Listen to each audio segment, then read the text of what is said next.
Shalom à tous, shalom à toutes. Bienvenue sur le plateau de Alpha Omega TV, Rabat, Maroc. Vous êtes à l'émission Parlons de l'Église. L'Église en grec qui veut dire Ecclésia. Ecclésia qui veut dire sortie du milieu d'eux. Autrement dit, l'assemblée des justes. Ceux-là même qui se sont rassemblés pour adorer le Seigneur. Alors, l'Église, Ecclésia, c'est toi, Ecclésia, c'est moi. Ecclésia, c'est le serviteur de Dieu. Ecclésia, c'est la servante de l'Éternel.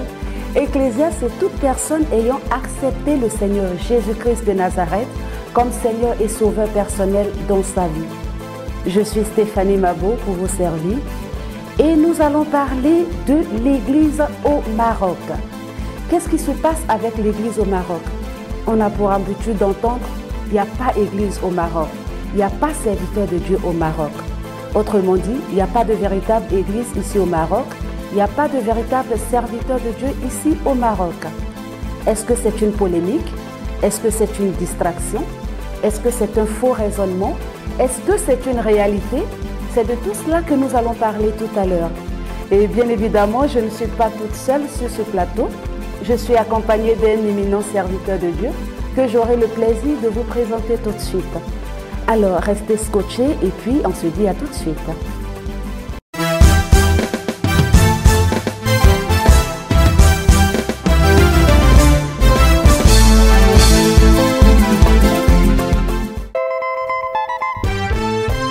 Shalom mon frère, shalom ma soeur. C'est la soeur Stéphanie Mabou. Shalom, shalom, bienvenue dans le Seigneur. Moi, c'est le frère Ricardo. Je suis le frère Hans Rodrigue du ministère évangélique international Alpha Omega Rabat du Maroc.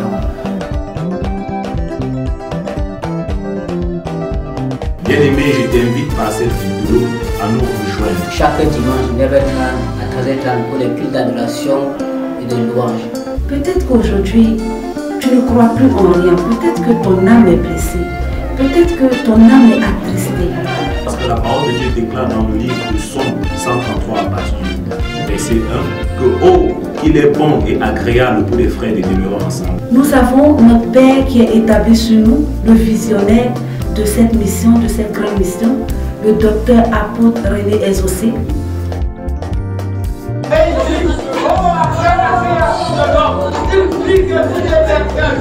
Tout était parfait, tout était bon. C'est bien juste parfait.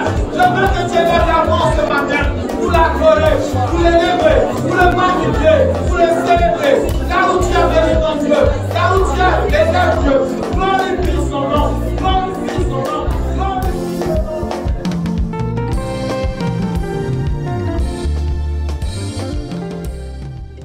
Nous sommes de retour sur notre plateau de Alpha Omega TV sur l'émission Parlons de l'Église.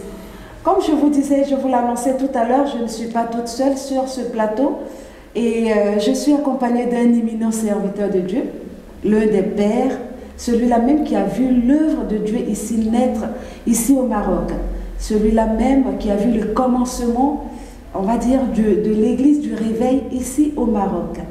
Et il s'agit du pasteur Boniface.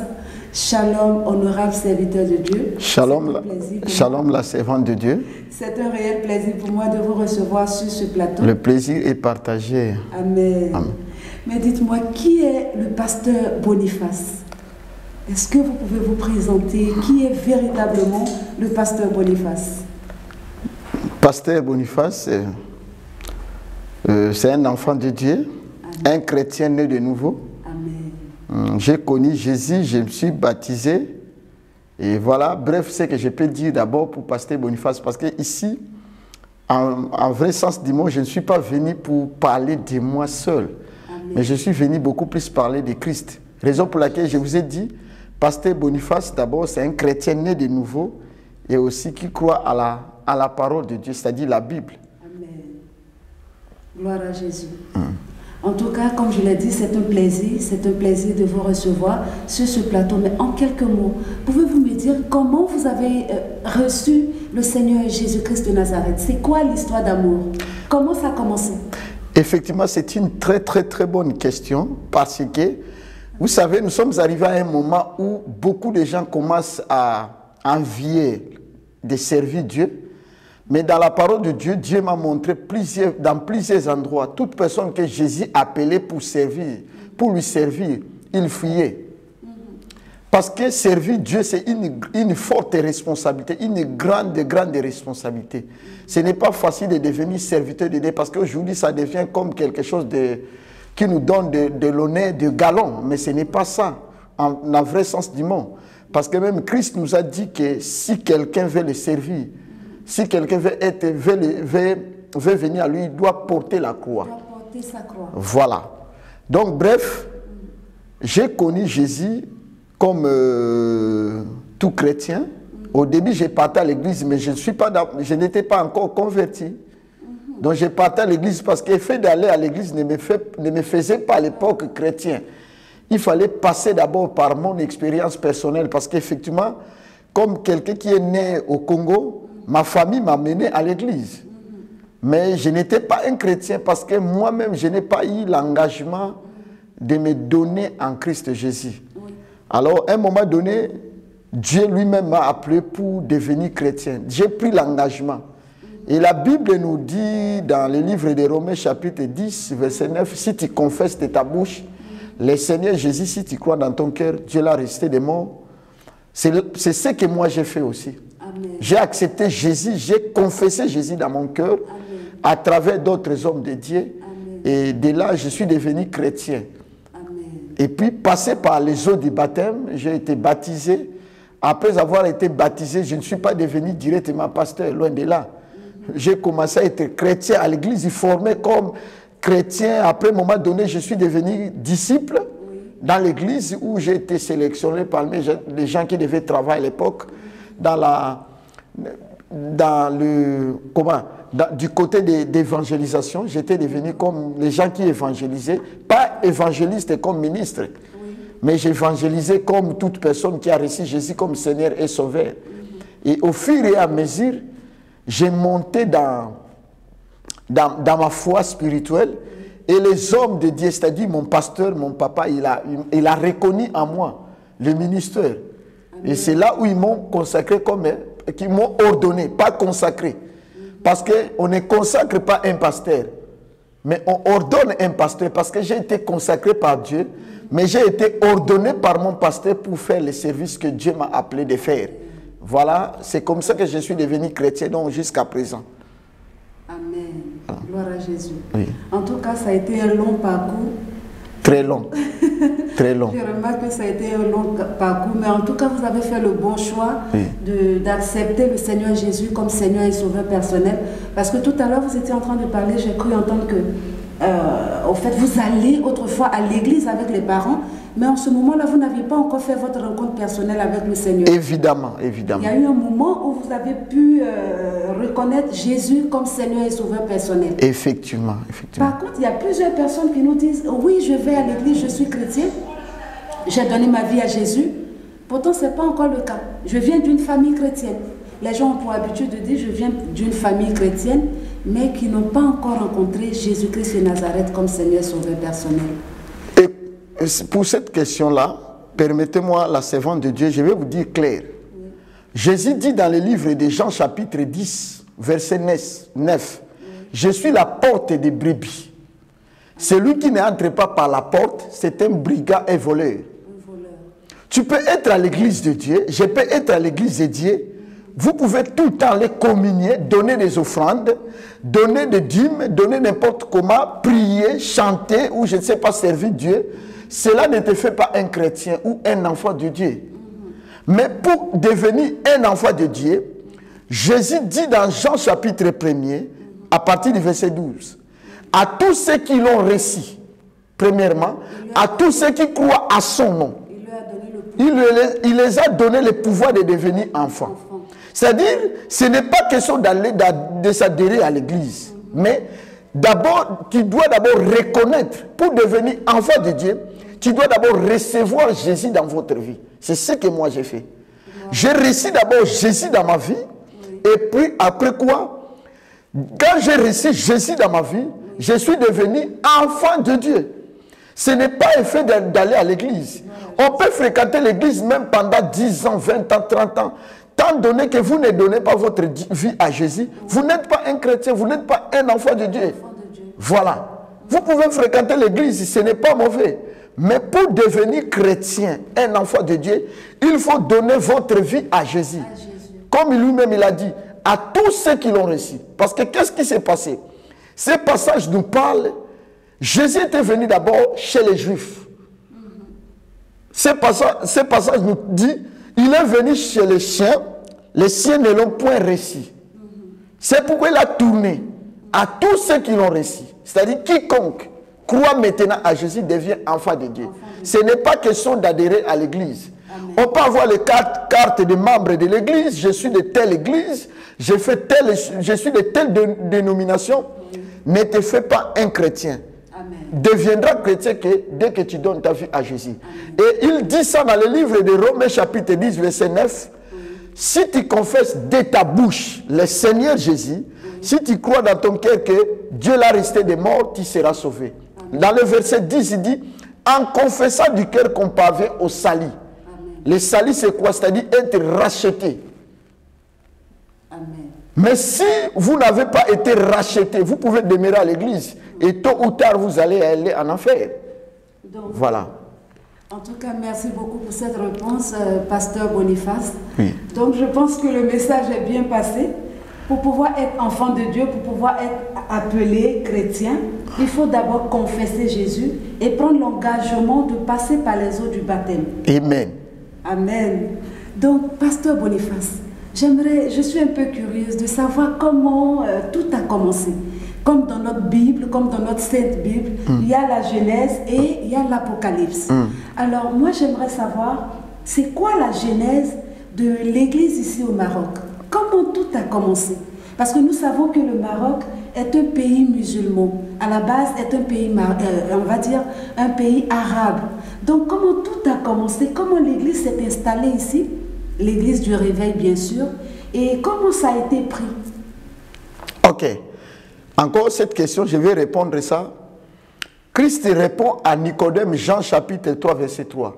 Il dit, le vent, il quitte là où il ne sait pas, là où le vent aussi part, personne ne sait. C'est-à-dire, pour la naissance aussi de cette église du Maroc, c'est-à-dire l'église du réveil du Maroc, au début, les gens venaient au Maroc pour partir, pour aller en Europe, pour aller s'installer en Europe. Vous connaissez très bien la réalité. Souvent, les églises, l'église du réveil du Maroc est beaucoup plus de membres que de subsahariens. Alors, la majorité de ces gens-là venaient pour partir, pour aller en Europe, excepté peut-être quelques chrétiens qui sont ici, qui sont des églises protestantes et puis catholiques, anglicanes, mais la majorité des églises de maison qui sont ici, ou les églises de réveil, les gens sont venus pour partir. Mais Dieu a son plan.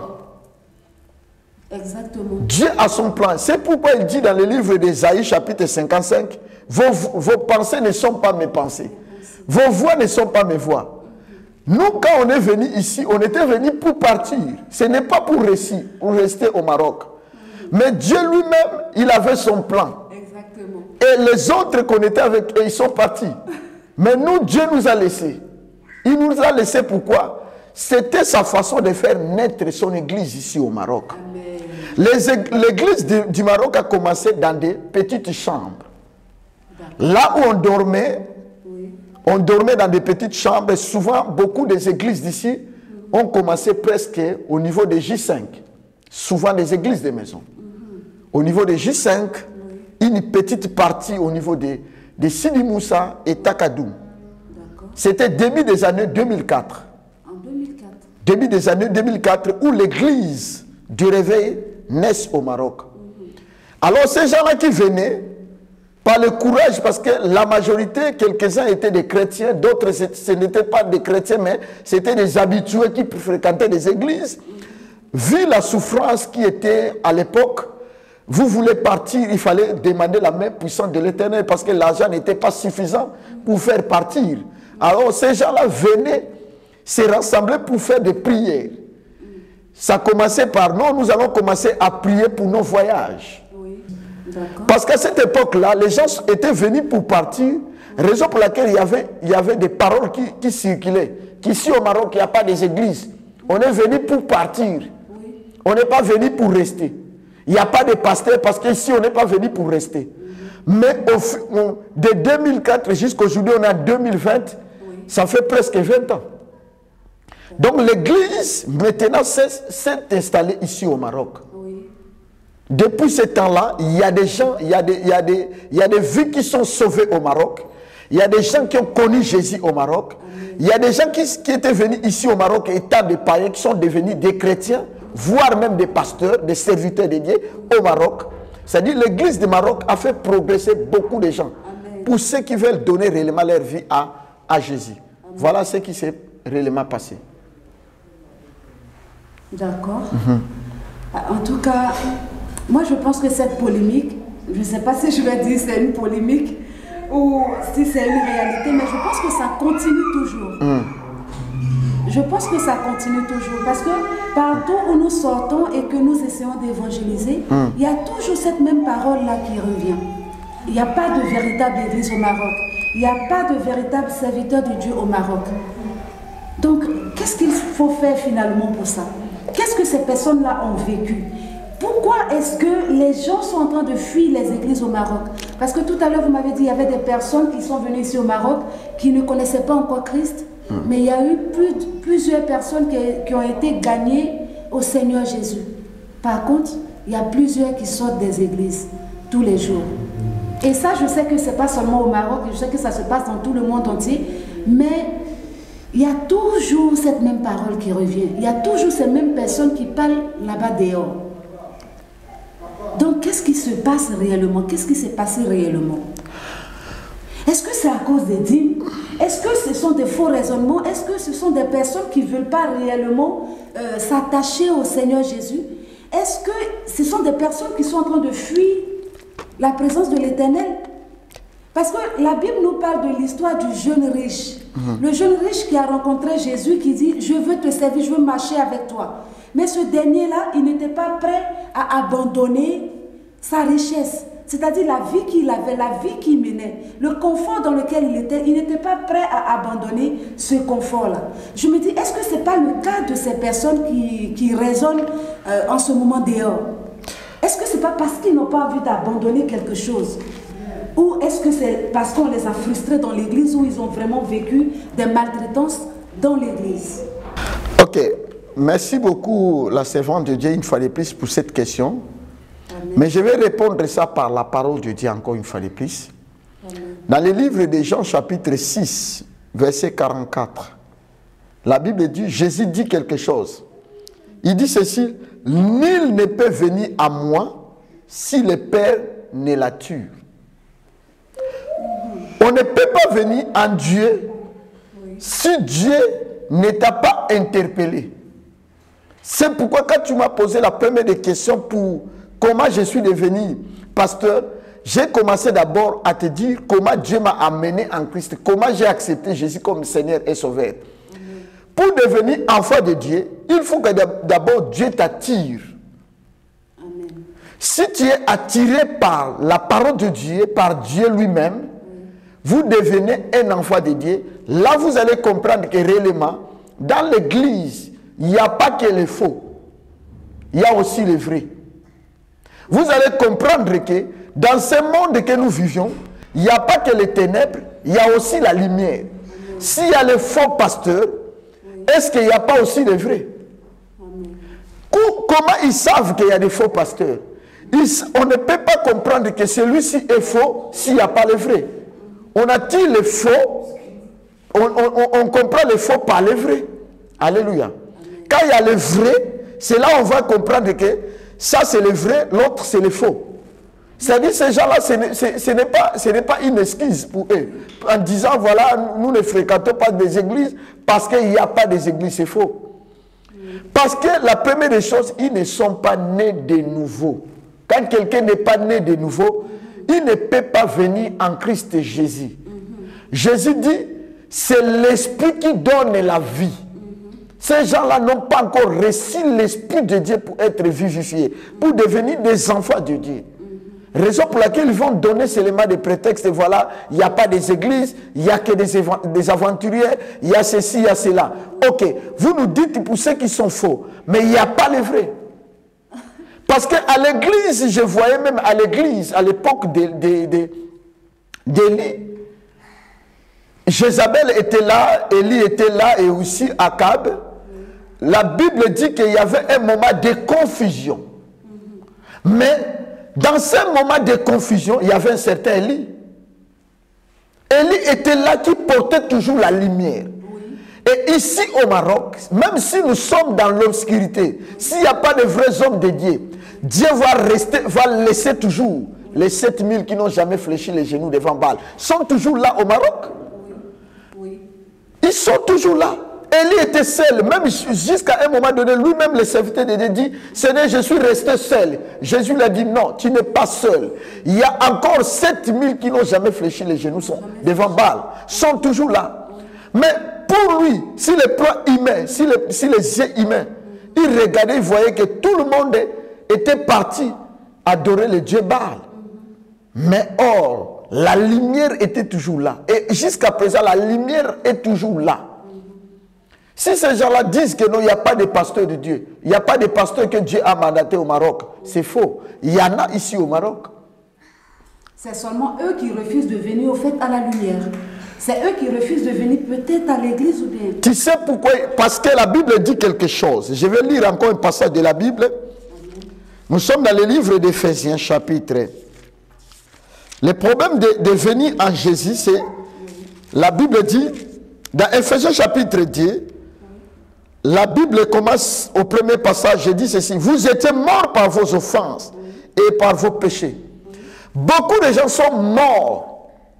Et nous aussi, il dit quoi? Verset 2. Dans lequel vous marchiez autrefois, selon le train de ce monde, selon le prince de la puissance de l'air, de l'esprit qui agit maintenant dans le fils de la rébellion. C'est-à-dire, toute personne ou ces gens-là qui ne veulent pas fréquenter les églises, ils ont l'esprit de la rébellion. Et cet esprit de la rébellion commence depuis Ésaïe chapitre, depuis la Genèse. Et puis si vous lisez dans Ésaïe chapitre 14, à partir du verset 12, le diable voulait prendre la place de Dieu. C'est-à-dire, c'est un esprit de rébellion. L'esprit qui veut bouder la présence de Dieu. Dieu existe. Dieu est toujours là. Et Dieu se montre toujours à travers ses serviteurs. Amos 3. Il dit, il ne fait rien sans toutefois qu'il révèle ses secrets par ses serviteurs, les prophètes. Amos 3, verset 7. Dieu est toujours là. Ici au Maroc, comme je vous ai dit, la servante de Dieu, depuis 2004 que l'église du réveil est ici au Maroc, il y a des vies qui ont été sauvées au Maroc. Il y a des malades qui ont été guéris au Maroc à travers ces églises-là. Mais en fait, pour ne pas vous couper, c'est un peu ça le problème. Je pense que ces personnes ont du mal à faire confiance aujourd'hui aux serviteurs de Dieu. Vous avez parlé tout à l'heure de rébellion. Oui. Ils sont un peu rébellés contre les serviteurs de Dieu. Au fait, je ne sais pas comment vous dire ça. Ils ne peuvent plus respecter l'autorité spirituelle. Ils ne peuvent plus respecter une autorité spirituelle qui est établie sur eux. Ils n'ont pas cette envie-là. Comme le dit dans le livre d'Exode, à partir du chapitre 17, Dieu demande à Moïse de prendre la verge et de passer au-devant du peuple, de marcher devant le peuple. Donc forcément, il y a toujours des Moïse, il y a toujours des personnes que Dieu établit au-devant de nous. Mais est-ce que c'est le cas de ces personnes-là qui n'ont pas envie de marcher, qui n'ont pas envie de se rabaisser? On va dire de se laisser conduire, de se laisser guider. Ils n'ont pas vraiment envie de se laisser guider. Est-ce que ce n'est pas la source? Est-ce que ce n'est pas pour cela qu'ils sont aujourd'hui en train de raisonner, de donner tous ces faux raisonnements dans tout le Maroc? Ou est-ce qu'ils ont vraiment vécu des blessures énormes qui les emmènent à se retirer carrément de l'église? Ok.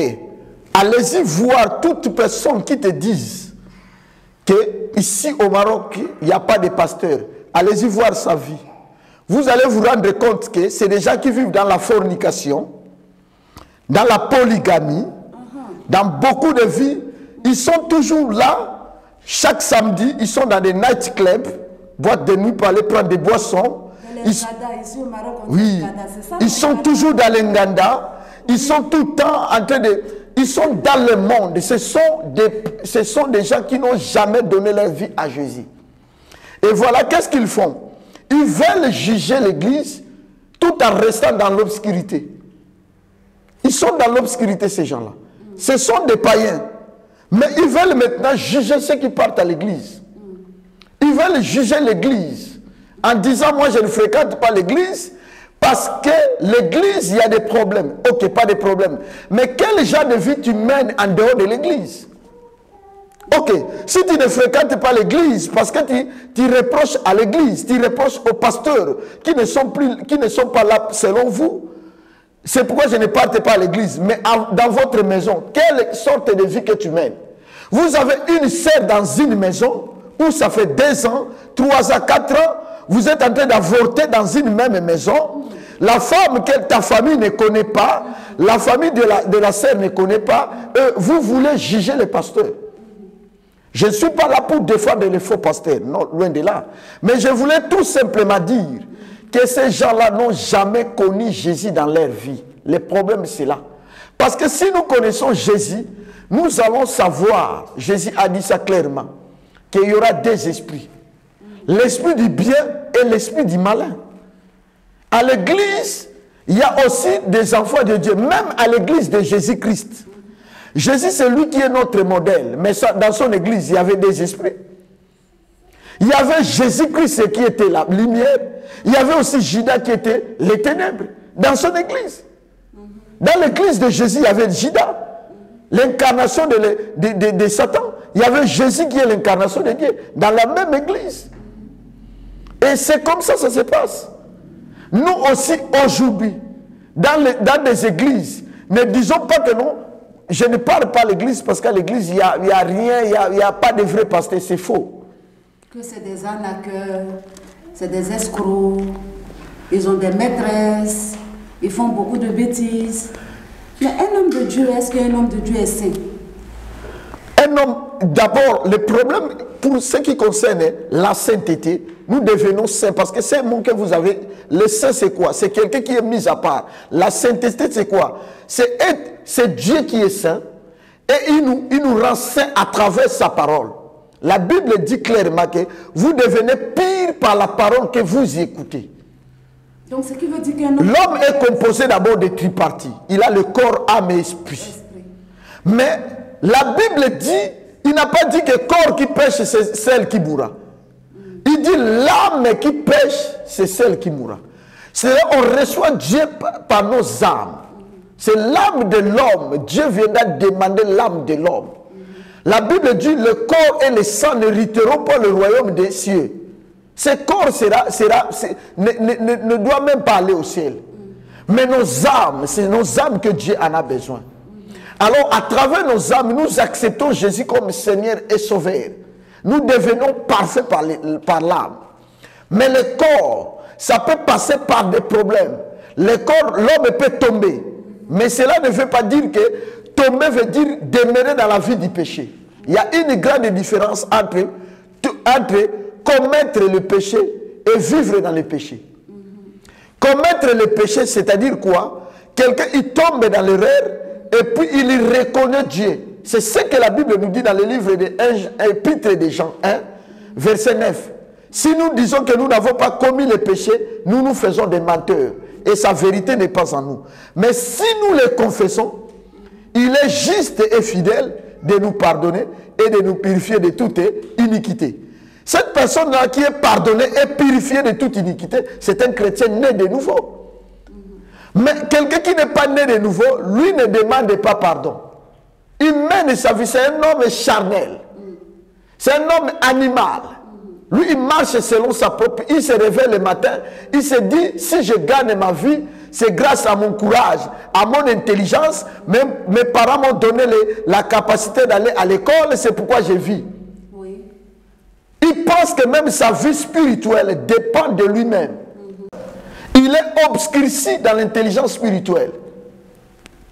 C'est-à-dire que quelqu'un peut être intelligent sur le plan naturel, mais sur le plan spirituel, c'est un bourrique. Comment il est bourrique sur le plan spirituel. Vous allez voir, qui nous ont dit aujourd'hui que non, femmes et femmes peuvent se marier. Ce ne sont pas des intellectuels. Oui. Ceux qui nous ont dit, c'est non, des gens qui sont intelligents humainement. Oui, oui, oui. Mais ils ont dit homme, homme. Non, voilà, on peut se marier homme, homme. Oui. Femme, femme. À cause de l'ignorance. La Bible dit dans le livre même de Romains chapitre 1er. Il dit, ils se croyant être intelligents, ils sont devenus fous. Je vais lire quelques passages. Romains chapitre 1er. Permettez-moi pour ceux qui sont en train de nous suivre, parce que c'est important de lire la parole de Dieu. Nous sommes de Romains 1er à partir du verset 18. Je lis quelques passages. La colère de Dieu se révèle du ciel contre toute impiété et toute injustice des hommes qui retiennent injustement la vérité captive. Ici, il parle à qui? Qui retient la vérité de Dieu captive? Ce sont des hommes de Dieu qui, au lieu de dire la vérité, ils disent le mensonge. Ils prennent la vérité de Dieu captive. Deuxième de partie dit quoi? Car ce qu'on peut connaître de Dieu est manifesté pour eux. Dieu leur ayant fait connaître. C'est-à-dire, nous savons tous. Il y a trois sortes de la... Je peux dire, il y a plusieurs Bibles. Mais nous avons trois sortes de Bibles. Il y a la Bible qui est les lettres écrites, comme nous sommes en train de lire les lettres écrites. Il y a aussi la Bible qui est moi. Paul dit, vous êtes une lettre écrite. Il y a un moment donné, nos comportements, ces gens-là qui disent que non, nous ne voulons pas fréquenter des églises. Parce qu'à l'église, il n'y a pas de pasteurs, il y a des comme ça, c'est des païens. Ils sont là, ils prennent des femmes, ils prennent nos sœurs, ils récupèrent ce sont des anarcheurs, ce sont des commerçants, déguisés en pasteurs. Oui. Mais est-ce que si on regarde leur vie, on peut lire Dieu? Quand on regarde leur vie, on va lire que le diable. On ne verra jamais les Écritures dans leur vie. Mais Dieu nous a dit, devenons une lettre écrite. C'est-à-dire, à un moment donné, cette Bible devait disparaître. Quand quelqu'un me regarde, dit non, celui-là, c'est un homme de Dieu. Celui-là, c'est un enfant de Dieu. Celui-là ou celle-là, c'est une sœur en Christ réellement. En les regardant seulement. Est-ce que ces gens-là... Voilà. Parce que la Bible dit, vous les reconnaîtrez par les fruits. Donc, en tant qu'un véritable enfant de Dieu, oui, en tant qu'un véritable serviteur de Dieu, oui, par les actes qu'on pose, voilà, le monde peut nous reconnaître. Voilà. La Bible même dit quoi? Nous sommes la lumière de ce monde et nous sommes le sel de la terre. De la terre. Amen. Et vous allez voir, il y a troisième de Bible, parmi les Bibles que j'ai parlé, la nature. La Bible dit, la nature vous enseigne-t-elle pas? La nature fait partie de la Bible. Ces gens-là qui disent que nous ne croyons pas à Dieu, est-ce qu'ils ne regardent pas la nature? La nature nous montre des choses. Et je vous assure, nous sommes arrivés à un moment où Dieu est prêt de venir récupérer ce monde. Dieu est prêt maintenant de venir. Parce que les signes que Dieu nous a parlé, oui, évidemment, il y a d'autres qui vont dire, bon, depuis le commencement, il y avait des signes qui s'est manifesté. Mais il y a des signes qui est spécifique que Dieu a montré. Parmi les signes, aujourd'hui nous savons tous que depuis 1948, l'Israël est devenu une nation. C'est ce que Dieu a dit. Quand vous verrez les feuilles de figue deviennent tendres, ceux qui lisent, fassent attention. Israël est devenu une nation. Et il nous a dit encore, quand vous verrez l'abomination de la désolation, aujourd'hui il y a des églises qui célèbrent effectivement le mariage de gays, homme-homme, dans une église. Des églises du réveil. Quand je parle d'église, l'église n'est pas l'église du réveil, je parle de l'église corps du Christ.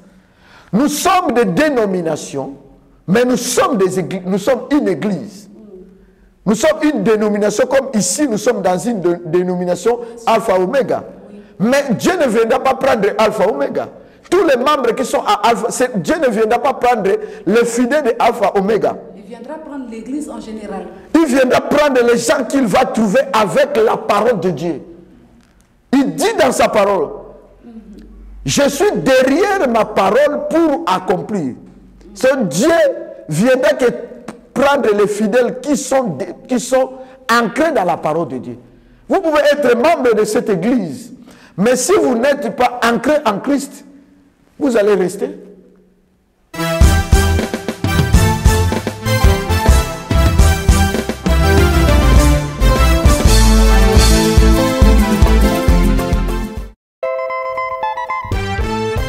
Shalom mon frère, shalom ma soeur. C'est la soeur Stéphanie Mabou. Shalom, shalom, bienvenue dans le Seigneur. Moi, c'est le frère Ricardo. Je suis le frère Hans Rodrigue du ministère évangélique international Alpha Omega à Rabat du Maroc. Bien-aimé, je t'invite par cette vidéo à nous rejoindre. Chaque dimanche, 9h30 à 13h30 pour les cultes d'adoration et de louange. Peut-être qu'aujourd'hui, tu ne crois plus en rien. Peut-être que ton âme est blessée. Peut-être que ton âme est attristée.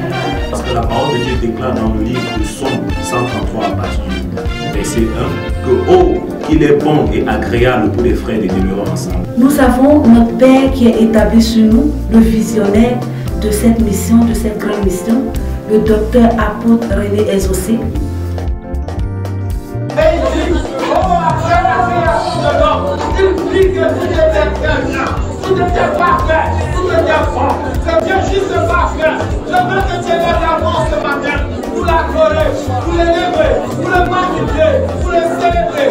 Là où tu as béni ton Dieu, là où tu as aidé Dieu, glorifie son nom, glorifie son nom, glorifie son nom.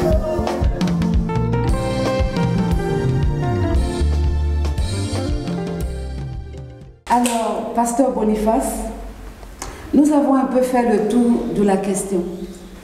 Finalement, si je vous comprends bien, c'est pas qu'il n'y a pas de véritables serviteurs de Dieu au Maroc, mais c'est des personnes qui ne sont pas encore révélées.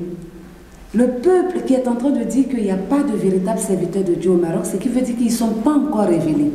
Ils n'ont pas encore eu la réelle révélation de qui est Christ, qui est Jésus.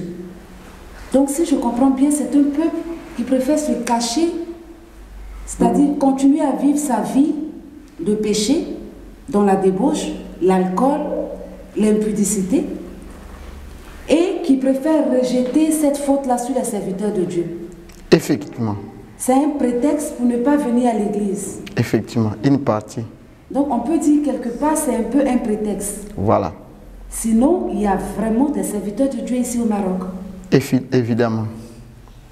Comme vous venez de dire, donc il y a vraiment des serviteurs de Dieu ici au Maroc. Il y en a beaucoup, plusieurs même, plusieurs.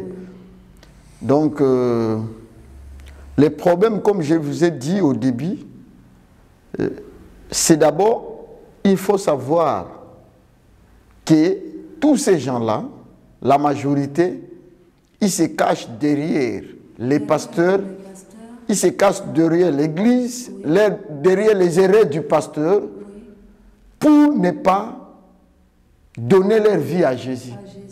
Parce qu'ils savent que s'ils viennent à Jésus, ils sont censés d'abandonner leur vie.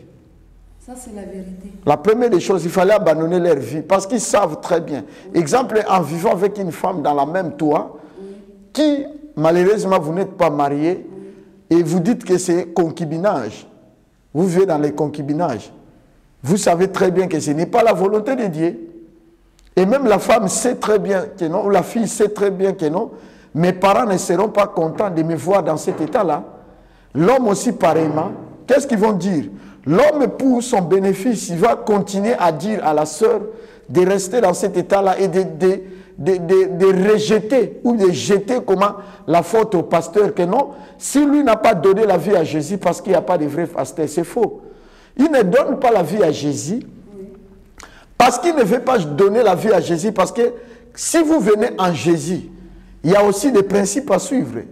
Jésus n'est pas quelqu'un, quand vous venez en lui, vous restez comme ça, faites ce que vous voulez faire. Non. Dans le livre de Jacques, chapitre 1, verset 22, il a dit, ne vous bornez pas d'écouter la parole, mais mettez la parole de Dieu en pratique. Et ces gens-là, ils savent qu'en venant en Dieu, il fallait mettre la parole de Dieu en pratique, vivre selon la lignée de la parole. Ils peuvent se déclarer chrétiens ou je suis un chrétien, j'ai prié pour les pays, j'étais comme ça, je suis de telle dénomination. Ce ne sont pas des chrétiens nés de nouveau. Ou c'était des chrétiens, ou d'autres sont des rétrogradés. Ils se sont rétrogradés. Ils ont la nostalgie du monde. Ils ont abandonné la foi. À cause du souci du siècle présent. L'envie, les boissons, la femme, les hommes, tous ceux qui sont tout autour de nous, qui nous fait du bien, nous empêchent malheureusement à s'approcher de Dieu. Et ces gens-là sont aussi dans cet état-là. Comme je disais tout à l'heure. Et vous allez voir, je vais vous dire la servante de Dieu. Souvent, beaucoup de gens ici dans ces pays, quand ils arrivent dans une situation de maladie, où ils n'arrivent pas à trouver des solutions, ils vont dire que non, appelez pasteur, il va prier pour moi. Mais ce pasteur que vous dites qu'il n'est pas un vrai pasteur, comment tu vas encore l'appeler de prier pour toi? Amen. Donc en quelque sorte, ils savent que ces gens-là sont des vrais pasteurs, mais applicabilité de la parole, nous ne voulons pas. Alors il faut jeter la sorte à ces gens-là. Ou à des églises. Cela ne veut pas dire qu'il y a d'autres pasteurs qui n'ont jamais commis des erreurs. Il y a des pasteurs qui ont commis des erreurs aussi. Qui malheureusement ne peuvent pas non plus aussi m'empêcher de ne plus fréquenter l'église de Dieu en disant que parce que tel pasteur a fait des erreurs, donc pour moi c'est fini, je ne partirai plus à l'église. Je ne peux pas dire que telle femme elle est mauvaise, donc toutes les femmes sont mauvaises. Tel homme est mauvais, donc tous les hommes sont mauvais. Non, c'est pas ça. Ou tel pays, ou exemple comme nous sommes ici au Maroc, parce que tel Marocain m'a répondu mal, donc tous les Marocains sont mauvais. Non, c'est faux. On va pas généraliser. C'est comment? C'est une raisonnement erroné. Mais ils savent, oui, ils savent pourquoi ils disent ça. Ils savent que non, on ne peut pas aller à l'église parce que après le travail, les samedis, il y a des rendez-vous où nous allons partir dans les nightclubs. Nous allons partir dans les boîtes de nuit où à la maison nous allons organiser la fête, l'anniversaire. Il y aura des boissons, nous allons manger. Et puis il y a ceux qui n'ont pas de femmes, ils vont trouver des femmes. Nous vivons dans la prostitution organisée. Et cette prostitution qui est organisée ne peut pas vous donner l'accès d'aller à l'église. Nous préférons mener notre vie comme nous voulons, au lieu d'aller mener la vie à Jésus. Mais, pasteur Boniface, qu'est-ce qu'on peut dire à ces personnes? Qu'est-ce qu'on peut leur dire afin de les ramener dans la présence du Seigneur? Qu'est-ce qu'on peut faire pour eux? Parce qu'aujourd'hui, notre but, si nous sommes en train de faire cette émission, le but, ce n'est pas de vous condamner, les frères, les sœurs, le but, ce n'est pas de vous condamner ou de vous jeter la pierre. Mais le but, c'est de vous ramener dans la maison de votre Père. La Bible dit que l'enfant prodigue était parti, il a demandé tous ses biens dans le manque de sagesse. Il était insensé, il a quitté la présence de son père. Mais quand il s'est rendu compte devant qu'il était dans l'erreur, la Bible dit qu'il est revenu dans la présence de son père. Donc nous, ce que nous voulons aujourd'hui, c'est de vous amener à revenir dans la présence de votre père. Donc je peux dire que c'est un peu ça notre rôle. Qu'est-ce qu'on peut leur dire dans ce cas-là? Qu'est-ce qu'on peut faire pour demander à nos frères de nous rejoindre? La seule interpellation que je vais leur faire, c'est ce que Jésus nous a dit. Matthieu chapitre 11, verset 28. Jésus dit, venez à moi, vous tous qui êtes chargés et fatigués, et moi je vous donnerai du repos. Dieu ne peut pas rejeter une personne à cause de ses erreurs. Même si vous avez avorté une fois, deux fois, trois fois, je ne sais pas combien de fois, mais Dieu a besoin de vous. Peu importe les erreurs que vous avez commises dans votre vie, venez à Jésus. Jésus a besoin de vous. Jésus a besoin de toute personne. Jésus n'est pas venu pour de bonnes personnes. Il a donné sa vie pour nous racheter de la malédiction qui gangrénait nos vies. La Bible nous dit dans le livre d'Ésaïe que chacun suivait sa propre voie. On était des rats et des vagabonds. Mais lui, il a accepté de prendre nos places. Il a accepté de prendre nos fardeaux. Il a payé un prix pour nous. Jésus a payé un prix, pas seulement pour moi, mais pour toi aussi qui m'écoutes maintenant. Dieu a payé un prix pour ta vie. Donnez ta vie à Jésus. Écoutez-moi bien. Dieu t'interpelle aujourd'hui parce qu'il a dit aujourd'hui, si vous entendez ma voix, n'endurcissez pas vos cœurs. Dieu a besoin de vous. Venez en lui. Et si vous venez en Jésus, peu importe ce que vous dépensiez autrefois, Dieu va vous donner, il va vous donner le fardeau qui sera le fardeau léger, ce qu'il a dit lui-même. Venez en lui. Il ne va pas vous condamner. Il Il n'est pas venu pour nous condamner. Il est venu pour vous racheter. Il n'est pas venu pour te condamner. Son rôle, c'est de te racheter. Celui qui te condamne, c'est le diable. Le diable va t'amener à croire à ce qu'il t'amène de faire, à t'amener dans des boîtes de nuit, à vivre cette vie, mais tôt ou tard, il sera ton accusateur devant Dieu. C'est lui qui va t'accuser pour dire que celui-ci, il mérite la mort. Et peut-être Dieu te parle maintenant. Tu es en train de courir des risques, tôt ou tard, tu peux attraper le sida. La Bible me dit, les salaires du péché, c'est la mort. Écoutez-moi, mais le don que Dieu nous a donné gratuitement, c'est la vie en Jésus-Christ. Donner ta vie en Jésus, c'est la meilleure des choses que tu devais faire dans ta vie. Amen. Tu peux avoir le travail, le meilleur des choses dans ta vie. La meilleure des décisions à prendre dans la vie, c'est de donner ta vie à Jésus. Il est le seul qui peut amener la lumière dans votre vie et la véritable bénédiction dans votre vie. Le véritable changement dans votre vie. Raison pour laquelle nous avons fait cette émission. Pas pour vous condamner. Si j'ai essayé de parler, pourquoi beaucoup de gens? Parce qu'il y a beaucoup de nos sœurs sont en captivité parce qu'on les a présentés que voilà, les pasteurs sont mauvais, les églises, c'est des églises mauvaises, on ne peut pas fréquenter ces églises-là. Je vous assure, à l'église, il y a la vie, et la vie en abondance. Amen. Mais dans le monde, il n'y a pas la vie. On peut te dire que non, à travers le monde, tu peux avoir la vie. Non, c'est l'église qui te donnera la vie. Tu peux me dire aussi que non, voilà, je peux suivre mes prédications à travers les réseaux sociaux, les YouTube, ainsi de suite. Psaume 133 me dit, il est doux et agréable, mes frères, de demeurer ensemble. Il faut chercher une église d'attache. C'est très important pour ta croissance spirituelle. C'est très, très important pour toi. Quand tu ne veux pas fréquenter une église, tu dis non, je vais suivre les prédications sur YouTube. Il y a des pasteurs que je vois dans les YouTube. Oui, je ne dis pas de ne pas fréquenter des pasteurs de YouTube. Mais ce qui est important, il faut avoir une église d'attache.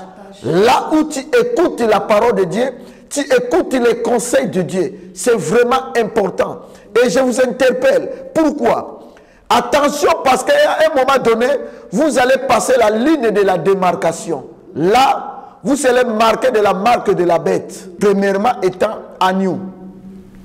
Mais au moment où il va revenir pour prendre l'église, il ne viendra pas comme agneau. Il viendra comme le lion de la tribu de Juda. À ce moment-là, il viendra pour nous juger. Il faut faire très attention.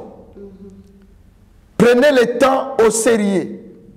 Ne fais pas passer ton temps inutilement. C'est le moment où tu dois donner ta vie à Jésus. Parce que Jésus a besoin de toi. Si aujourd'hui, Dieu ne parle pas à beaucoup de personnes, il parle à toi. Toi qui m'écoutes à ce moment-ci, c'est à toi que Dieu parle maintenant. Amen. Là où tu es, c'est toi qui es en train de suivre cette émission. C'est à toi que Dieu est en train d'adresser ce message. Amen. Il a besoin de toi de revenir à l'église. Reviens-toi à lui et il reviendra en toi. Voilà ce que je pouvais vous dire. Gloire à Jésus. Amen. En tout cas, que Dieu vous bénisse, Pasteur Boniface. Amen. Et quel est votre mot de la fin? Nous avons vraiment été bénis avec toutes les réponses que vous avez données. Et je pense que le peuple de Dieu, ces personnes-là également qui vont nous suivre à travers voilà, cette émission, seront également visitées et bénies. Mais j'aimerais savoir quel est le mot de la fin que vous pouvez donner à ces personnes, à quelqu'un qui nous suit aujourd'hui, qui dit, mais est-ce que tout ce qu'ils sont en train de dire est vraiment vrai? Est-ce que je peux leur faire confiance? Est-ce que je peux retourner à l'église? Qu'est-ce qu'on peut leur dire à ces personnes? Voilà, la seule réponse que je vais leur donner, c'est dans Jean 8, 32. Vous connaîtrez la vérité et la vérité vous rendra libre. Amen. Et la Bible dit encore, dans le livre de Jean chapitre 5, je vais prendre ça rapidement, parce que je ne vais pas parler de bêtises. Jean 5. Jean 5.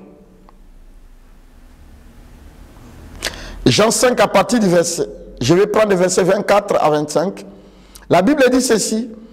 En vérité, je vous le dis, celui qui écoute ma parole et qui croit à celui qui m'a envoyé a la vie éternelle et ne vient point en jugement. Mais il est passé de la mort à la vie. Amen. Je répète encore, en vérité, Jésus est la vérité. Mais il répète 2 fois le mot de la vérité. En vérité, je vous le dis, celui qui écoute, écoutez, c'est-à-dire celui qui comprend mes paroles dans le vrai sens du mot. Écouter veut dire comprend. Celui qui comprend mes paroles et les met en pratique, il ne passe pas en jugement, mais il fait quoi? Il est passé de la mort à la vie. Il est passé de la mort à la vie. La mort, c'est quoi? Les salaires du péché. C'est un salaire, mais qui est châtiment. C'est un terrible châtiment qui est la mort éternelle. Alléluia. Dans le verset 25, je répète encore, il dit encore la même parole. En vérité, je vous le dis, l'heure vient, elle est déjà là. Elle est déjà venue, où les morts entendront la voix du Fils de l'homme, de Dieu. Et ceux qui l'auront entendu vivront. Amen. Écoutez-moi bien. Si vous étiez mort à cause du péché, entend la voix du Fils de l'homme. De la même façon que Lazare avait entendu la voix de Jésus, il est sorti de la sépulcre. Je déclare aujourd'hui que là où tu es décédé, que tu reviennes maintenant à la vie. Tous ceux qui étaient morts dans votre vie reviennent maintenant en vie. Si autrefois ta foi était morte, je déclare maintenant que ta voix prenne encore l'envol pour marcher avec Dieu, le Dieu de la Bible, le Dieu de la vérité, qui est le chemin, la vérité et la vie. Que Dieu vous bénisse. Amen. Amen. Que Dieu vous bénisse, Pasteur Boniface. Amen. Ça a été un réel plaisir pour moi de vous recevoir sur le plateau de Alpha Omega TV. Amen. Amen. Là-bas, Maroc. Amen. Et j'espère qu'on se reverra une prochaine fois. Que Dieu, si Dieu ne revient pas, amen. Parce qu'il peut revenir le soir et puis, s'il ne revient pas le soir, on va se voir. C'est lui qui est le planificateur de notre temps. Amen. Parce que nous, on ne peut pas se vanter de lendemain. On ne sait pas ce qui va arriver après cette ère que nous finissons l'émission. Mais si Dieu nous prête encore vie, nous allons nous revoir. Amen. Que Dieu vous bénisse.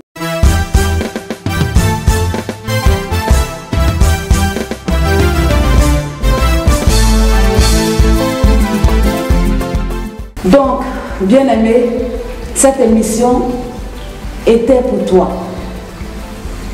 Nous ne sommes pas là aujourd'hui pour te condamner. Nous ne sommes pas là pour te juger. Mais nous venons te donner un mot, que Jésus revient bientôt. C'est le moment de ranger notre vie. Si tu es encore dehors, c'est le moment de revenir dans la présence de ton Père.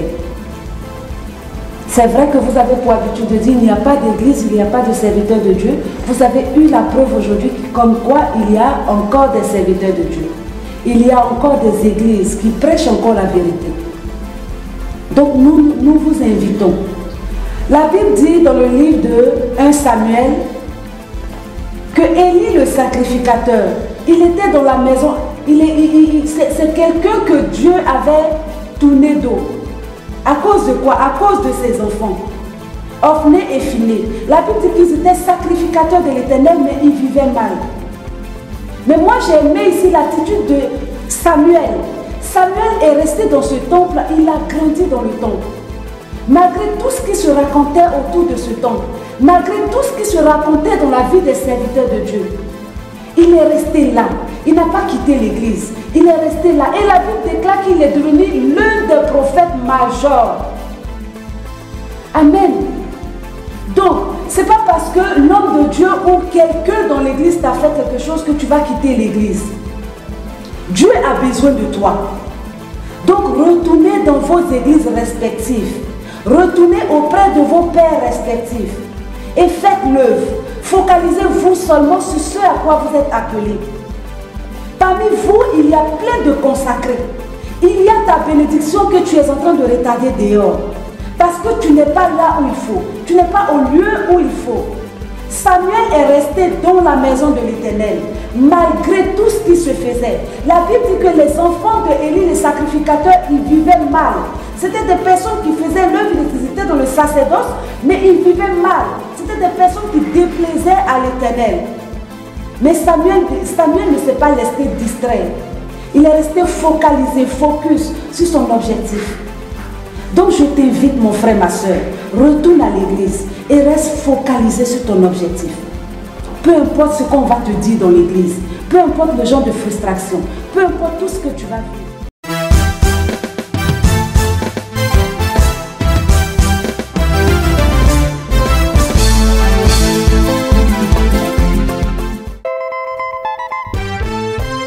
Shalom mon frère, shalom ma soeur. C'est la soeur Stéphanie Mabou. Shalom, shalom, bienvenue dans le Seigneur. Moi, c'est le frère Ricardo. Je suis le frère Hans Rodrigue du ministère évangélique international Alpha Omega à bas du Maroc. Bien-aimé, je t'invite par cette vidéo à nous rejoindre. Chaque dimanche, 9h30 à 13h30 pour les cultes d'adoration et de louange. Peut-être qu'aujourd'hui, tu ne crois plus en rien. Peut-être que ton âme est blessée. Peut-être que ton âme est attristée. Parce que la parole de Dieu déclare dans le livre de Somme 133 à partir du verset 1 que oh, qu'il est bon et agréable pour les frères de demeurer ensemble. Nous avons notre Père qui est établi sur nous, le visionnaire de cette mission, de cette grande mission, le docteur apôtre René Exaucé.